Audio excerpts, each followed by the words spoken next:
Gwen's new gift, Gwen's psychic visions have intensified since her brother's escape. She now dreams of children she's never met, some still alive, others not. One vision shows a new child, Joey, trapped in a different basement, but the surroundings are unfamiliar, not the grabber's old house. She draws sketches and brings them to the police, but they dismiss her. Only Finney believes her because he started hearing whispers again. The copycat elsewhere in Denver, a new series of child abductions begins. The MO is eerily similar: masked kidnapper, soundproof room, black phone. The media claims a grabber copycat is at work. Detectives reopen old files, including Finney's case.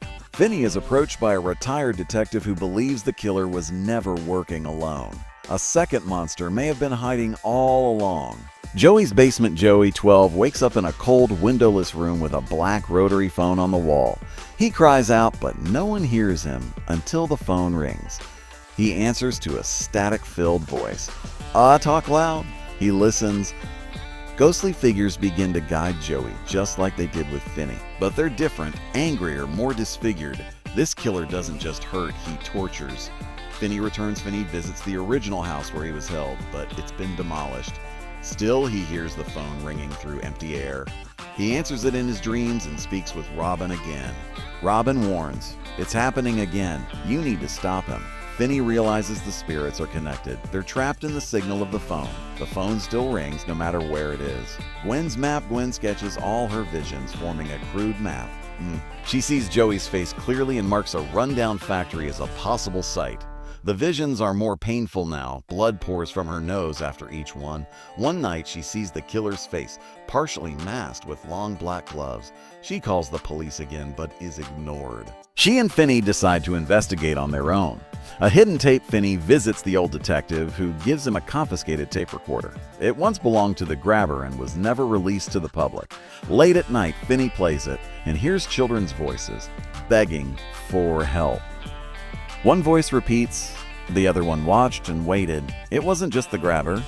There was a silent partner, his brother. The survivor, they find a woman named Rachel, once abducted but escaped in 1978. Now in her 50s, she remembers little, just the black phone and a tall man in a hat. She never told anyone there were two men. One heard her. One watched quietly from the shadows. Finney realizes this killer might be even worse than the first, and he's learned from the grabber's mistakes. Joey's clues. Joey follows instructions from the voices: scrape the floor, break the bedpost, count the tiles. Each ghost gives a task. One leaves behind a rusted screwdriver in the vent. Joey tries to fight back, but the killer catches him. Instead of punishing him, the killer smiles and says, "I'm good. Be brave." He's not just killing, he's training the boy for something. The spirits grow restless. Something is different this time. Echoes and patterns. Finney notices Joey's story is mirroring his own too closely. He draws maps, records dreams, and overlays Gwen's sketches.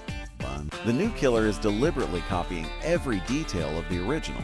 Only someone close to the grabber would know all this. They begin searching for family records and discover something chilling. The grabber had a half-brother raised in a psychiatric facility. The House of Dolls. Gwen's visions lead them to an abandoned row home. Inside are shelves lined with hand-carved wooden dolls, each resembling a child. A basement room has soundproofing, a phone, and blood-stained walls. They call the police, but when they return, it's been cleared out. Finney finds one doll that looks exactly like Joey. They realize the killer is moving his lair frequently. A second line. Joey's phone rings again, but this time, two voices speak at once. One pleads for help, while the other says, "Don't trust the voices." Joey becomes paranoid, unsure who to believe. The ghosts start arguing, revealing anger and confusion. Some don't want Joey to escape. They want revenge. The further is fracturing through the phone. The mask comes off. The killer visits Joey and removes his mask for the first time. He's not a stranger. He's a former school janitor named Carl who worked at Joey's school. He smiles and says, "The first one failed. I won't." He reveals he listened to the original black phone recordings. He believes the ghosts are gods, and he's the heir-chosen vessel. Joey realizes he's not just dealing with a killer, but a cult-like believer. The ghosts revolt. The spirits inside the phone grow unstable. They begin to lash out, haunting Carl, whispering outside the line. Joey manipulates this, taunting Carl to use the phone. When Carl answers, the ghosts scream at once, cracking the walls. Blood pours from the earpiece as Carl collapses. Joey escapes the room, but the house is locked from the outside.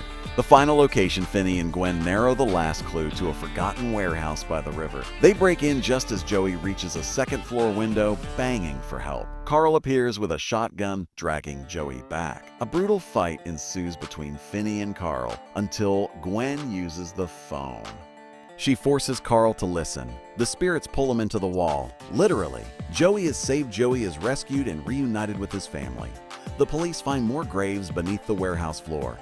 The media calls it the Black Phone Murders. Gwen and Finney are hailed as heroes, but feel no peace. The phone keeps ringing in their minds, and there are still names they've never heard before. Unfinished business, Finney visits the site of the original house, now a small memorial park. He answers the ringing phone on a bench sculpture. Robin speaks again. There are more beyond Denver.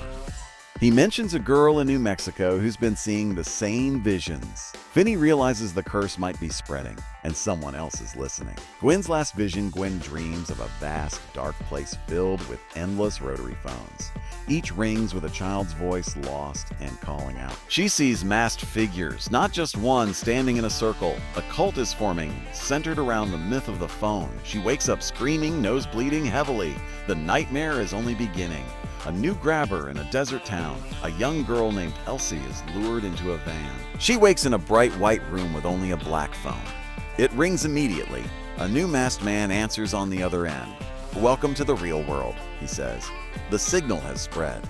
The Black Network, the film ends with a satellite shot showing red dots across the country. Each marks a location of a missing child, all with the same pattern. The final shot is a control room filled with old rotary phones ringing nonstop. A hooded figure walks through smiling. The camera zooms into one phone as a child screams, "Please, someone answer."